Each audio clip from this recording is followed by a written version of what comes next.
करुणा मुंडे यांच्या गाडीमध्ये पिस्तूल ज्या पोलीस कर्मचाऱ्यांनी अधिकाऱ्यांनी ठेवलाय आणि तो साडीतला व्यक्ती कोण, हे जे कटकारस्थान केलेलं आहे परळी येथे, तुम्ही मीडियाने दाखवलेलं आहे, त्याच्यात पोलीस अधिकारी आहेत.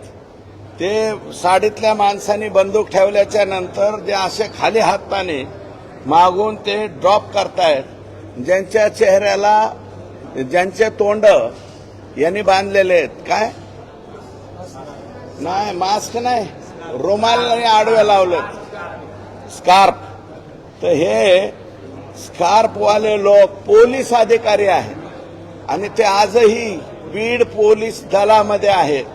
हे जे लोक आहेत यांच्यावरती कारवाई व्हावी, यांचं सस्पेन्शन व्हावं.